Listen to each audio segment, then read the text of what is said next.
الله الله کدا غر چې را کو شوی دنیا راغلی چې تاسو نه ما د بچی تماشې راغلی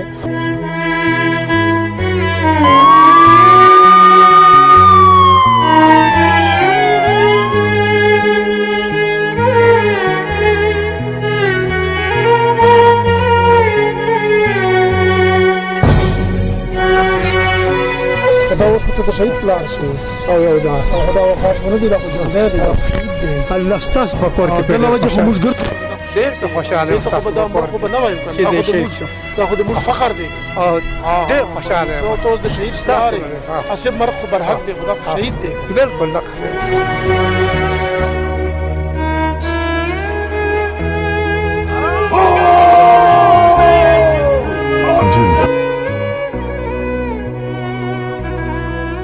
د سب ډویژن په ریکورډ مضافاتي ایریا سندوکه کې موجود یو بختور خان چې د کابل کوم واقع شو هغه کې شهید شو ډي پی او سوات او ډي سي سوات چې دي دا وخت راغلي دي ډي پی او صاحب 15 مې او ستاسو د پولیس فورس دا شهید دا غوي د والد دومره جذبه داغه د بچي دومره جذبه دې مخابن بسم الله الرحمن الرحیم ډیره مهرباني بچا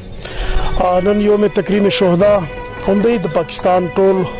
د پاکستان آرمی د پاکستان پولیس سیول ایڈمنسټریشن سیول سوسایټي جمله شهدا دی غوي ته خراج تحسین پیش کولو لپاره ټول پاکستان سي دا ورځ مناو کو دا بختور خان دا زموږ فخر دا چې موږ کابل سی ټي ډي سچ کوم دماکه سه وسات سه دا د موږ دغه شهید دی د یوې د وینې کترې هم حساب نو ور کوله او دا د شهید پلار را سره ولاړ دی دا د شهید بچی را سره ولاړ دی په دوی باندې موږ فخر کوو د دوی فیملیز ته موږ سلوټ کوو دوی ته موږ خراج تحسین پیش کوو د دوی د قربانیانو لوجه د دوی د لازوال قربانیانو لوجه دا نن موږ ولاړ یو د ملک سه په وطن سه چرن امن دی هغه دغه بختور خان غوډه شهدا لوجه دی موږ خراج تحسین ورته پیش کوو او موږ دوی ته سلام کولو ته دلته حاضر سوي یو جی مننه بابا ډي پی او سوات ډي سي سوات عرفان وزیر ستاسو د بچي سلامای لرالو ستاسو بچي چې د شهید د ډېر لوی رتبه ده الله الله کدا غر چې را کو شوی دنیا راغلی چې تاسو نه ما د بچی تماشې راغلی او دا تاسو په کور کې مده د تاسو بچي او تاسو ورور مړ ډي سي سوات را سره موجود دی عرفان وزیر صاحب دا والد صاحب جذبات تاسو والیدو په دې مزار ولاړیو دا شهیدان نن چې تاسو غونډه ورځ وقف کړی دا لین ته به هم ځي سم ولیدل د شهیدانو دا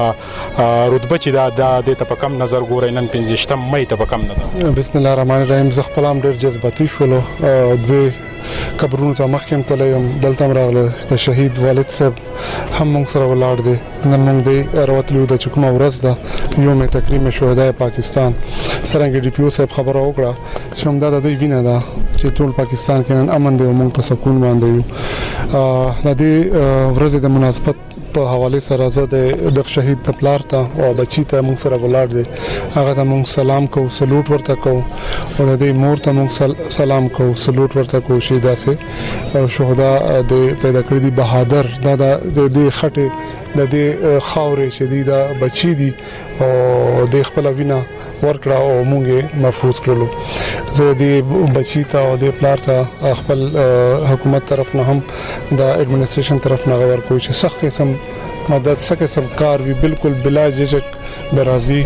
د محافظ دروازه د کمشنر صاحب حافظ دروازه ډي پی او صاحب ډي اي جي صاحب حافظ دروازه کولاب دي او موږ نن دلته ترغلي دي د عکاسي دا چې دا په موږ ګران دي او دا موږ هیروز دي